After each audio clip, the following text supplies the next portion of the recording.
My phone started ringing at exactly 20:03 a.m., not vibrating, not gently lighting up, ringing, loud, aggressive, demanding.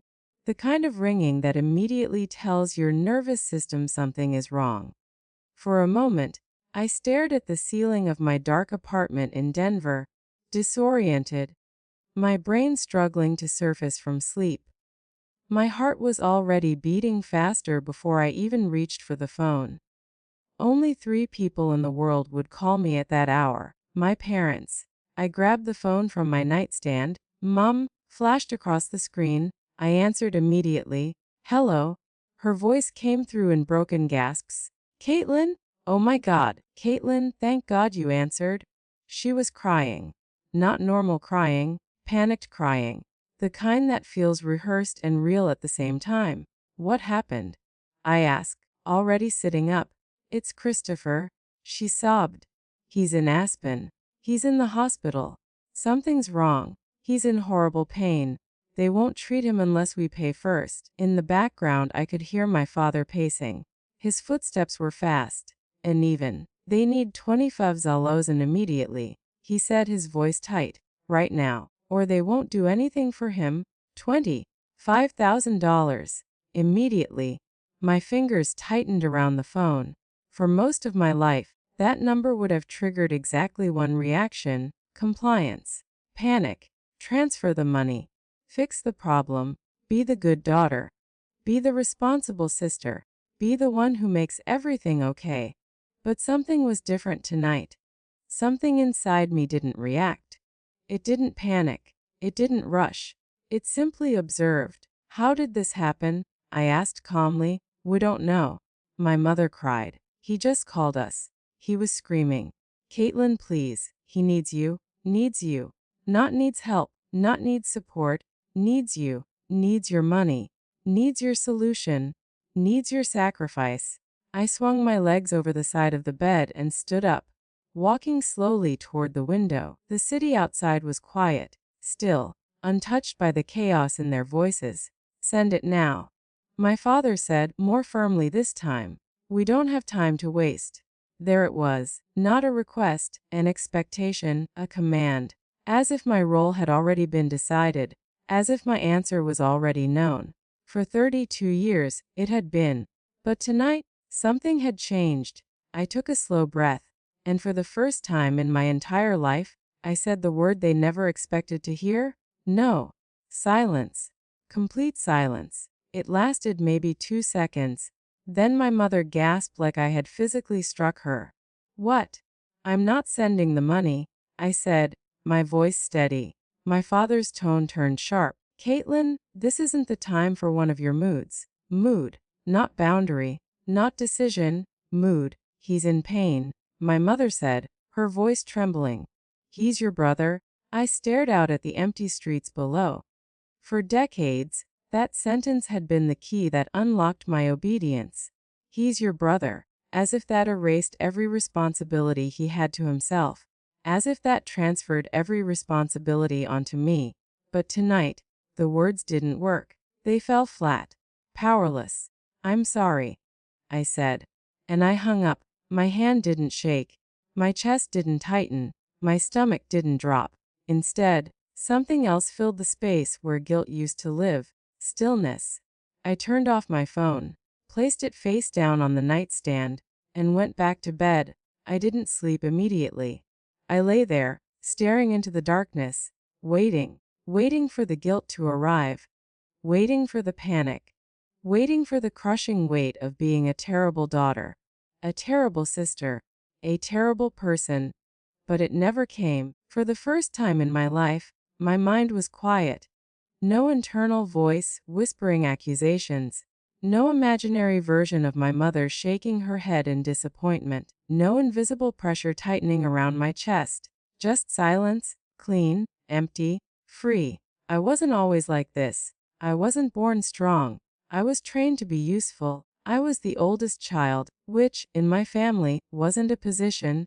It was a job description. My parents raised me with a simple, unspoken understanding. My needs came last. Christopher, my younger brother, was the golden child, Everything about him was described as potential, even when he failed, especially when he failed. If he lost a job, it wasn't his fault. The employer didn't recognize his talent. If he dropped out of school, it wasn't irresponsibility. It was because he was meant for bigger things. If he made bad decisions, it wasn't weakness. It was part of his journey. Madison, my younger sister, was different. She wasn't the golden child. She was the fragile one, the emotional one, the one who needed protection. She lived inside a reality carefully curated through social media filters and validation from strangers. My parents protected that illusion fiercely. And me, I was the stable one, the responsible one, the solution. When Christopher needed his first car, I paid the down payment. When Madison wanted to travel overseas to build her brand, I funded it. When Christopher maxed out his credit cards, I cleared the balances. Not once, not twice, dozens of times. Every time I told myself it was temporary. Every time I told myself they would eventually stand on their own. Every time I told myself this was what family did. But family wasn't what we had. What we had was dependence. What we had was expectation. What we had was a system, and I was its primary power source. 5 years ago, I created a spreadsheet, not for budgeting, not for saving, for tracking every transfer, every payment, every bailout, every sacrifice. I didn't tell anyone about it. I just quietly documented everything. At first, I thought the number would make me feel proud. Proof of my generosity, proof of my love. It made me feel sick. $247,893, nearly $250,000. Gone, not invested, not appreciated, consumed. Cars that were repossessed. Tuition for degrees never completed. Business ideas that never existed beyond conversations. Luxury purchases disguised as emergencies. I stared at the number for a long time that night. Not angry. Not yet. Just aware. Aware that something was wrong. Aware that this wasn't normal. Aware that I had been participating in my own exploitation. A few months later, my mentor Jessica noticed. She was a senior engineer at my firm, sharp, observant, impossible to fool. We were having lunch when my phone buzzed. I glanced down. A money request. The first 200 from Madison.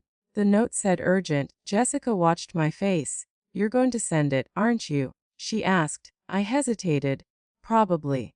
She leaned back slightly. "Do you want to?" The question caught me off guard. Want to? It had never occurred to me that wanting was part of the equation. They need it. I said automatically. Jessica didn't respond immediately. She just studied me.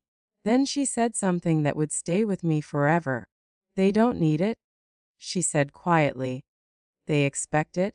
That was the first crack. 2 weeks before the 2 a.m. call, Christopher and Madison went to Aspen. They called it a reset, a break, a mental health retreat. But what I saw online told a different story. Private flights, luxury suites, designer clothing, champagne bottles worth more than my monthly grocery budget. They smiled in every photo, perfect, untouchable, carefree, as if consequences didn't exist. As if resources were infinite. As if I would always be there to absorb the cost. One comment on Madison's post caught my attention. "Your family must be so proud. Your sister must be incredibly successful to support all this." It had thousands of likes. Thousands. Strangers celebrating a fantasy built on my exhaustion, my sacrifice, my silence. I stared at that comment longer than I should have. And something inside me shifted, not dramatically, not violently, just quietly, like a door closing. And now, here I was, 2 a.m., standing in my apartment.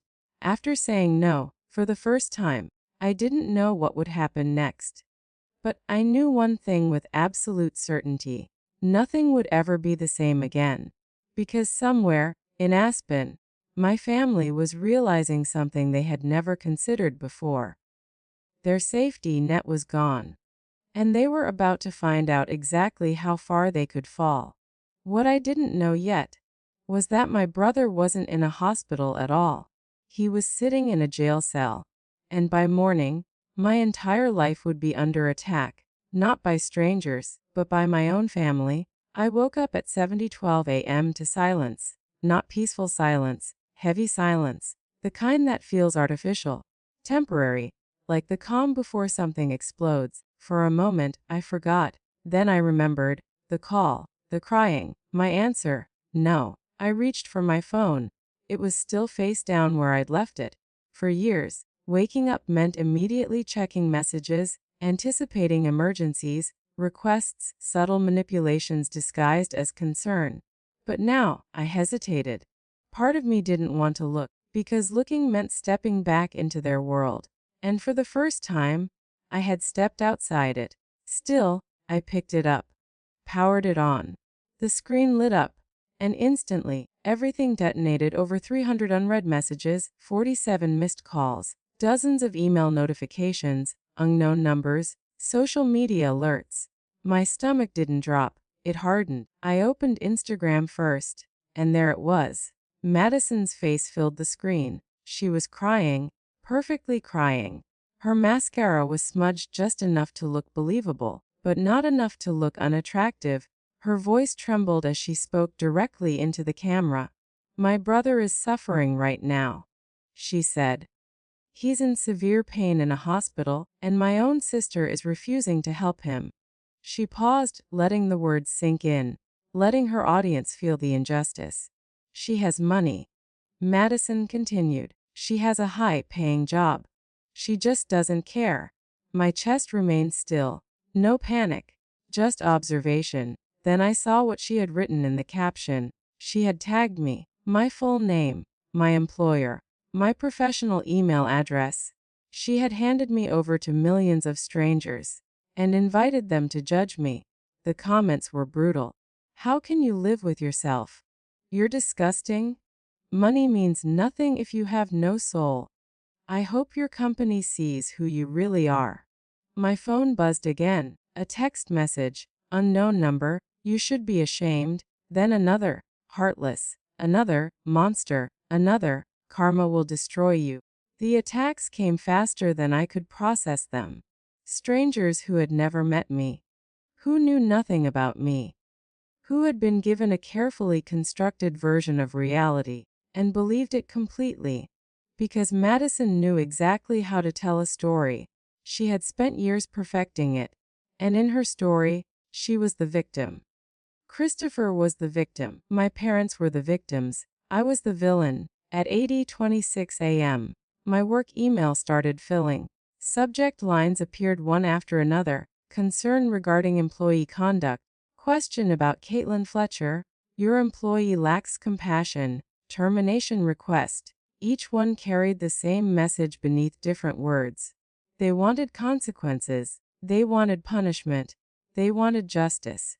But they didn't want truth. Because truth wasn't emotional enough. Truth wasn't viral. Truth didn't generate outrage. I sat at my kitchen table and poured coffee. My hands didn't shake. That surprised me.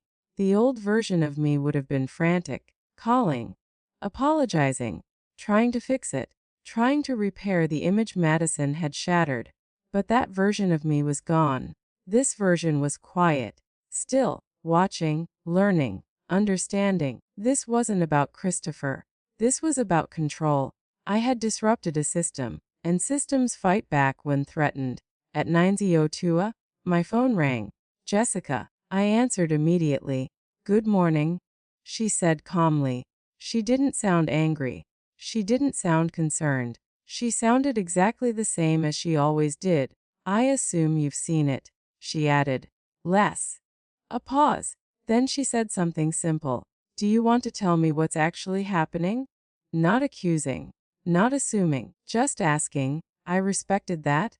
"My brother is not in a hospital," I said. Another pause. She was listening carefully. "They're trying to force me to send money," I continued. "When I refused, my sister created a public narrative to pressure me." Jessica exhaled slowly. "I thought so." Those 3 words carried unexpected comfort. She believed me, not because of evidence, because of pattern. She had seen this dynamic before.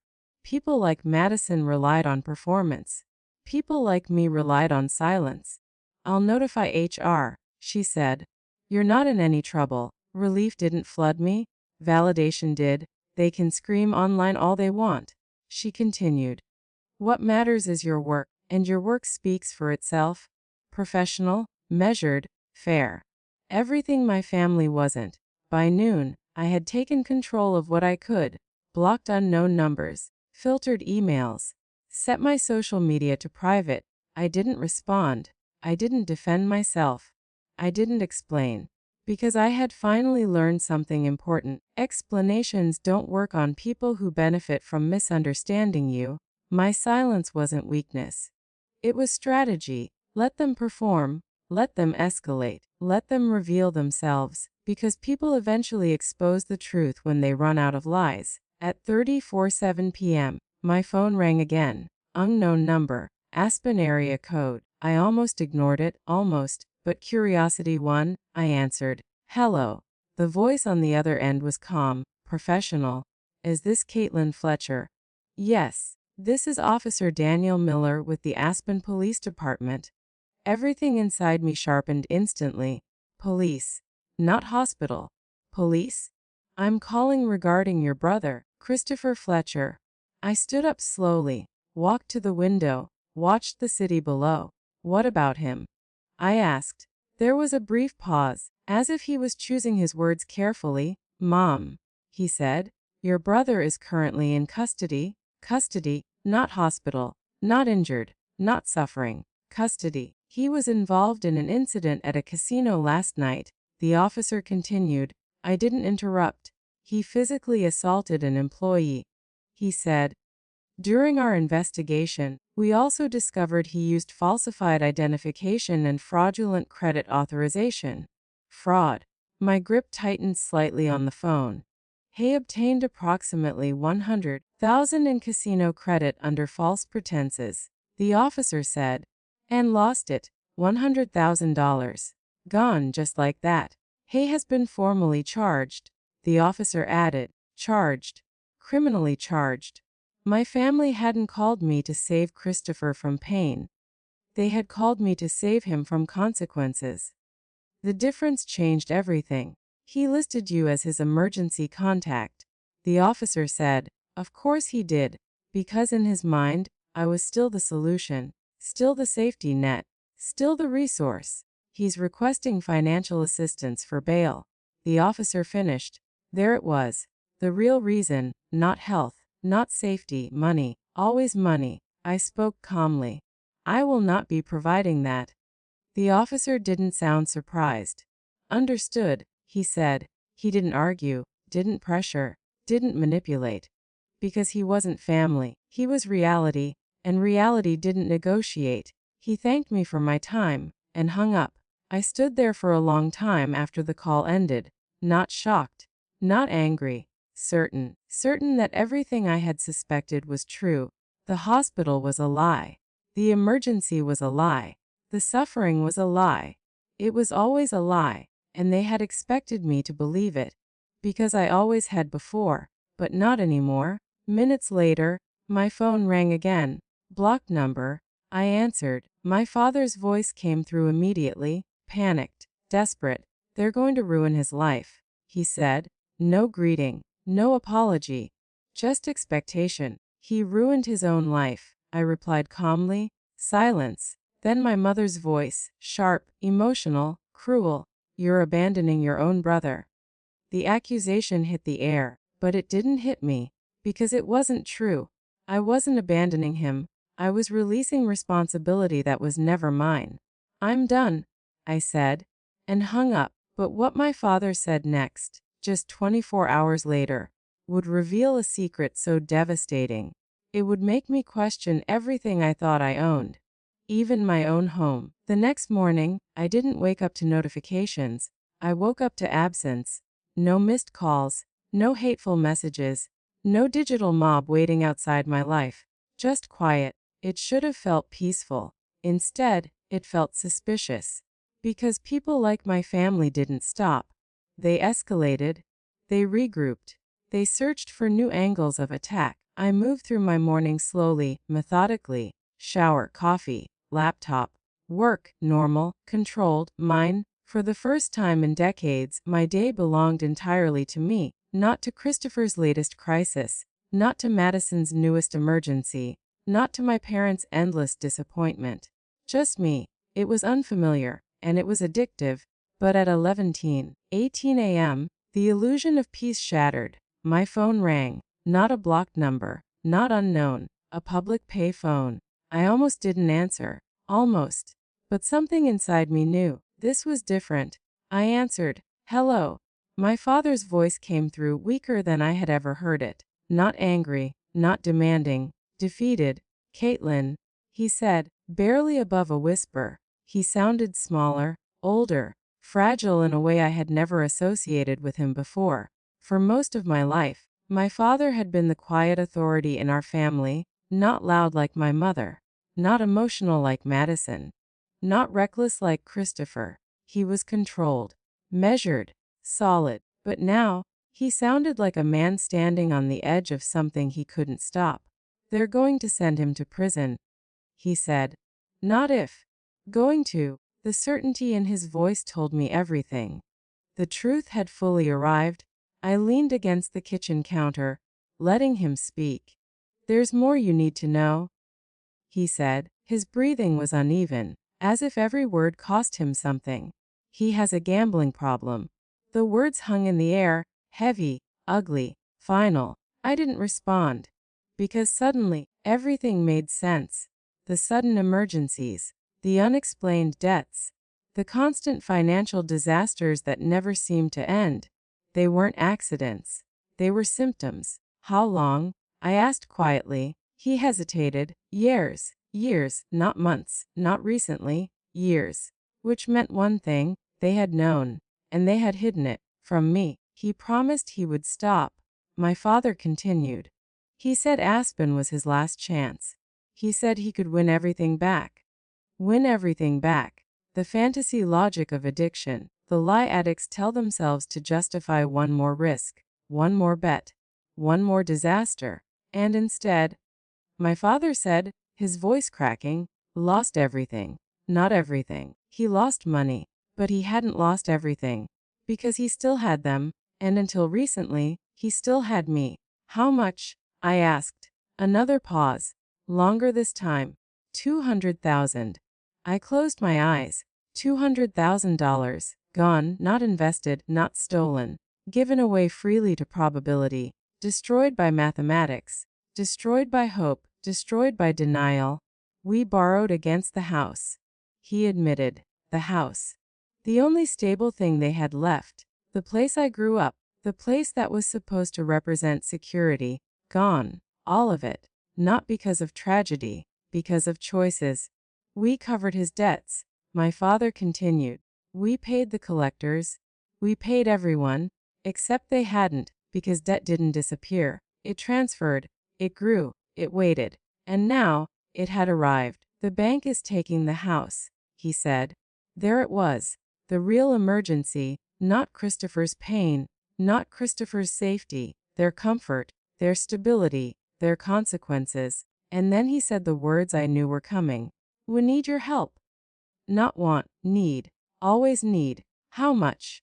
I asked again. He didn't hesitate this time. 200,000. The exact amount Christopher had lost. They didn't want help. They wanted restoration. They wanted me to erase the damage. Again. Like I always had. We'll pay you back. He added quickly. The most meaningless promise in our family's history. Because repayment was never part of the system. Only extraction. I walked to the window, looked out at the city, at the lives continuing without me, without this weight, without this obligation. No, I said. Silence. Then breathing, then desperation. Caitlin, please? He whispered. He had never begged before. Not like this. We'll lose everything. The words were meant to trigger something. Fear, guilt, responsibility. But instead, they triggered clarity. They weren't losing everything.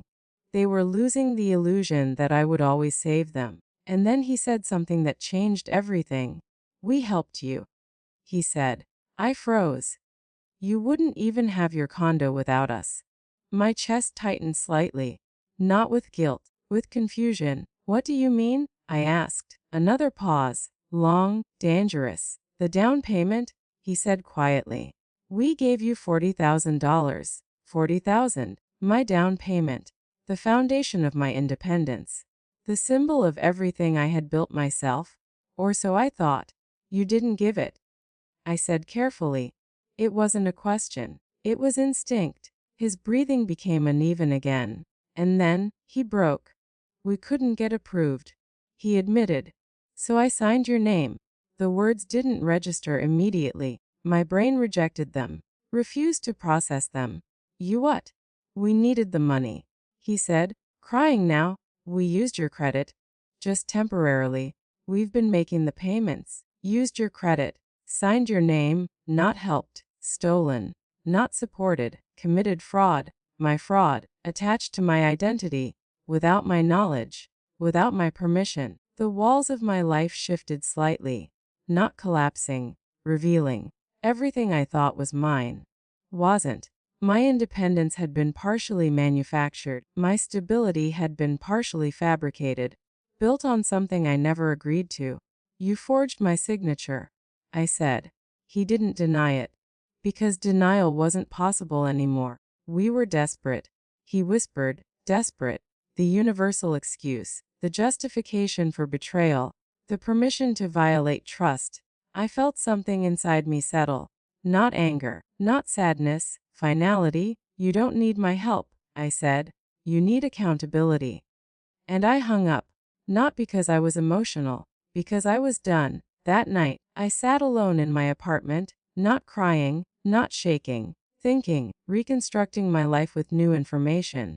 Every sacrifice I had made, every emergency I had solved, every time I had saved them. None of it had been enough. Because it was never about enough. It was about access. And now, that access was gone. They couldn't reach me emotionally.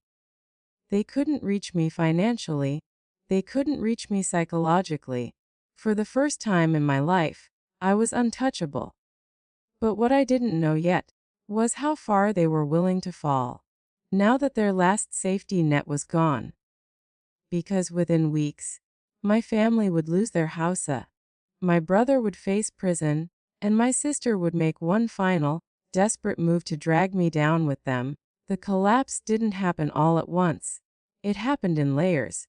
First, quietly, then publicly, then permanently. For weeks after my father's confession, I heard nothing from them. No calls, no messages, no attempts to manipulate me, which, ironically, was more disturbing than their usual chaos.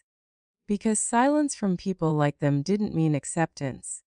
It meant consequences had finally arrived. And consequences didn't negotiate, they collected it. I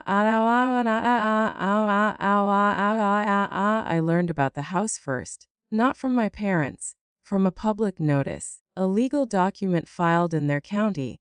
Foreclosure. The word stared at me from the screen, sterile and emotionless. It didn't care about memories. It didn't care about childhood birthdays, family dinners, or Christmas mornings. It only cared about numbers. Numbers they could no longer pay. I didn't cry. That surprised me. For most of my life, that house had represented stability, safety, belonging. But now, I realized something uncomfortable. It had never been those things. It had been the headquarters of my conditioning. The place where I learned my value depended on what I could provide. The place where love came with invoices. Losing it didn't feel like losing a home. It fodder to o antag o aden dudu ako dada to da dusta gada. Christopher's situation unraveled next. He didn't go to trial. He couldn't afford to. The evidence was overwhelming. Surveillance footage, financial records, witness testimony. Fraud wasn't abstract anymore. It was documented, provable, real. He accepted a plea agreement, felony fraud, mandatory rehabilitation, prison time. 18 months. I found out through a court database, not through my family. They had stopped updating me Because they already knew. I wasn't coming back. I wasn't stepping in. I wasn't saving him. For the first time in his life, Christopher was facing consequences without protection, without intervention, without me. I wondered if he understood yet, not the legal consequences, the personal ones, that his safety net was never permanent, that aga nada nagaw adago nurskaw outa nadao dao ana odao ana dao agadao. Madison lasted the longest. Because her survival didn't depend on reality. It depended on perception, and perception could be manipulated.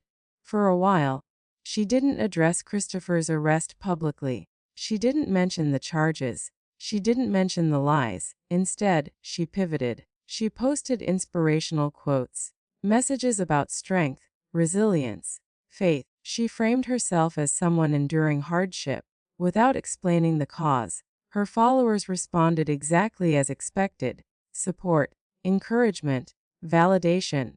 Because they didn't know the truth. They only knew the version she allowed them to see. But truth has a way of leaking, especially when enough people are involved. It started with questions. Why wasn't Christopher posting? Why had she stopped showing family content? Why had she suddenly moved out of her luxury apartment? At first, she ignored them. Then she deleted them. Then she blocked people who asked. But deletion wasn't erasure. It was evidence. And eventually, someone found the court records. Someone connected the name. Someone posted it publicly. Felony fraud, casino incident, arrest. The internet did what it always did. It investigated. It uncovered. It exposed. And Madison's carefully constructed world began to fracture. Brand partnerships disappeared. Emails stopped coming. Sponsors withdrew quietly, professionally, permanently. Because brands didn't invest in instability. They invested in image. And her image had been contaminated by truth. Her follower count began to drop. Slowly at first. Then faster still, because followers weren't loyal. They were entertained and scandal was ended. Ano go uzne dot autonode inu de zuanado dasan yunuga dot oda. I didn't watch it happen directly. I didn't check her profile. I didn't search her name. But information still found me. Mutual acquaintances mentioned it casually. News articles referenced it indirectly. Whispers traveled, not dramatic, not explosive, just steady, like erosion. And I realized something important. I didn't feel satisfaction. I didn't feel revenge. I felt distance, because their collapse wasn't my victory. It was their reality, one they had spent decades avoiding, one I had spent decades protecting them from. Until I stopped. My parents lost the house 2 months later, officially, legally, irreversibly. I imagined them packing, sorting through decades of accumulated objects, deciding what to keep, what to abandon, what still mattered. And for the first time in my life, I didn't intervene. I didn't offer solutions. I didn't offer money. I didn't offer myself. Because I had finally understood something essential. Helping them had never helped them. It had delayed them, delayed growth, delayed accountability, delayed reality. And reality, when delayed long enough, doesn't disappear. It multiplies. My life, meanwhile, became quieter, cleaner, simpler, not perfect, but mine. I moved to a different apartment across the city. Not because I needed more space. Because I needed separation. Physical distance from the version of myself that had lived there. The version that had answered every call. Every demand. Every manipulation. I changed my phone number. Closed accounts they knew about. Disconnected every pathway they could use to reach me. It wasn't punishment. It was protection. For the first time in my life, I controlled access to myself, not them, me. And the silence that followed wasn't empty. It was peaceful. Not because nothing existed, because nothing was being taken. 6 months later, I bought a house. Not large, not extravagant, just stable, permanent, mine. The down payment came from my savings, my income, my discipline. Not loans, not secrets, not fraud. When I signed the paperwork, my hands didn't shake, because this time, everything was real, everything was earned, everything was honest. For the first time in my adult life, I wasn't building stability for someone else. I was building it for myself, and that changed everything. But just when I thought the story was over, just when I believed they had finally accepted my absence, my phone rang one last time. A number I didn't recognize, a voice I hadn't heard in months. And what she said next proved something I hadn't fully understood yet. They still believed I belonged to them, because Madison wasn't calling to apologize. She was calling to make one final request, one that would test whether I had truly escaped, or whether they still had one last way to pull me back. The call came on a Tuesday afternoon, ordinary, unremarkable. I was at home, sitting at my dining table, reviewing structural reports for a bridge reinforcement project. Outside my window, the city moved normally. Cars passed, people walked, life continued, unaware of the invisible wars people carried inside themselves. My phone buzzed against the table. Unknown number. I stared at it for a moment. For months, unknown numbers had stopped meaning anything. I had trained myself not to care, not to react, not to assume responsibility for whatever crisis waited on the other end. But something about this one felt different. Not urgent, not aggressive, just present. I answered. Hello. There was breathing. Familiar breathing. Hesitant. Controlled. Caitlin, Madison said.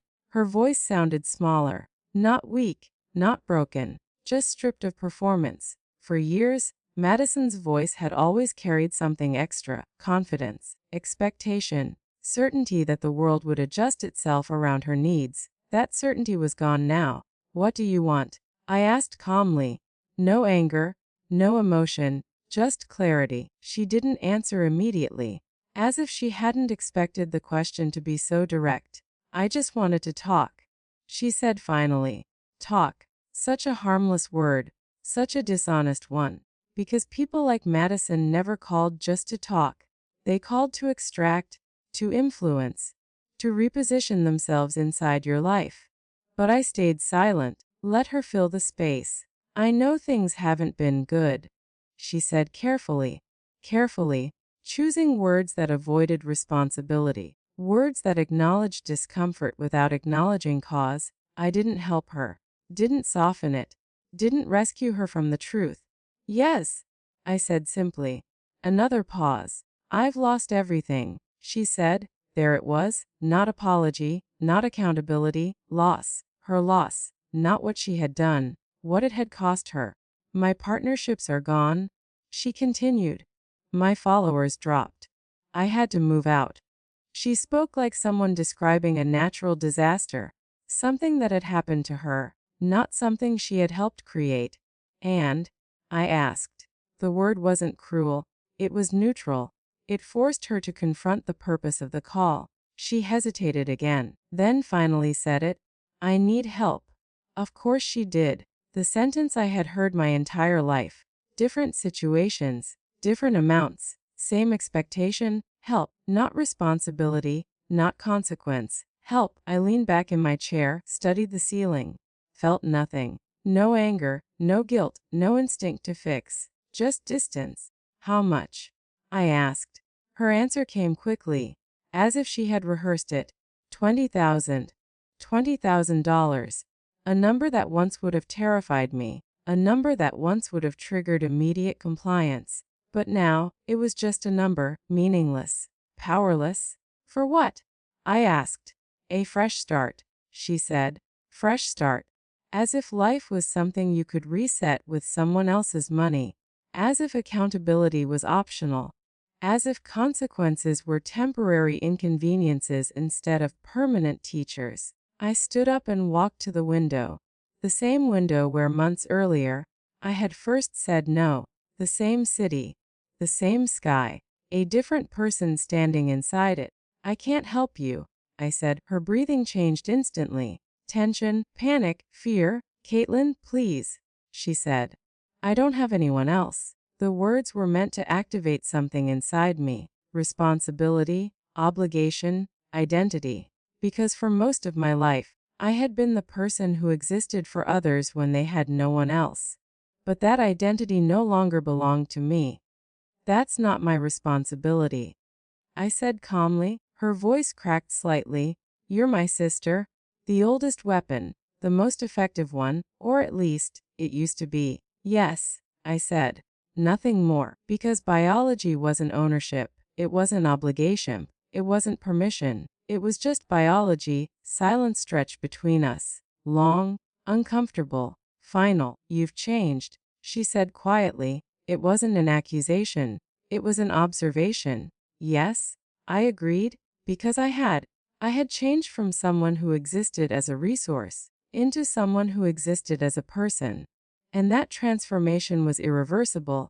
She inhaled slowly, as if preparing to say something else, something heavier. But then she stopped, because there was nothing left to use. No leverage, no manipulation, no authority. She had reached the end of her influence. I hope you're happy, she said. The sentence wasn't kind, it wasn't cruel, it was empty. I thought about it for a moment, considered the question behind the statement. Was I happy? Not constantly, not perfectly, but I was free, and freedom was better than happiness. Freedom was stable, permanent, real. Yes, I said, and I hung up. She never called again. None of them did. Not my parents, not Christopher, not Madison, because they had finally understood something they never believed was possible. Access to me was no longer guaranteed. It was no longer automatic. It was no longer theirs. It was mine. And I had chosen to close it. In the months that followed, my life didn't become extraordinary. It became normal. Peaceful mornings, predictable routines, financial stability that wasn't constantly bleeding away. I stopped anticipating emergencies, stopped living in a state of permanent readiness for someone else's crisis. I began making decisions based on my future, not their survival. I traveled for myself, saved for myself, built for myself. For the first time in my life, my energy stayed where it belonged, with me. Sometimes, I wondered about them, not with guilt, with curiosity. I wondered if Christopher understood yet, if prison had forced him to confront reality, if he had learned what consequences felt like without someone erasing them. I wondered if Madison had rebuilt anything real, anything not dependent on perception, anything not dependent on extraction. I wondered if my parents had realized their role in creating the system that eventually consumed them. But those questions didn't control me anymore, because the answers didn't change my responsibility. I had already fulfilled it. Not to them, to myself. The spreadsheet still exists, the one documenting every dollar I gave them, every sacrifice, every transfer, to 247,893, a number that used to represent loss. Now, it represents something else. The price of my freedom. Because that money didn't disappear. It purchased clarity. It purchased independence. It purchased the moment I finally understood my own value. And that was worth everything. People think boundaries are aggressive. They think boundaries are selfish. They think boundaries destroy relationships. But boundaries don't destroy healthy relationships. They reveal unhealthy ones. They expose dynamics that survive only through access and control. My family didn't lose me because I became cruel. They lost me because I stopped being useful, and usefulness had never been the same thing as love. I used to believe my purpose was to save them. Now I understand something simpler. My purpose was never to save anyone. It was to stop abandoning myself. And the moment I did that, everything changed. Because the most dangerous moment in any toxic system isn't when someone fights back. It's when they finally stop participating and walk away without looking back.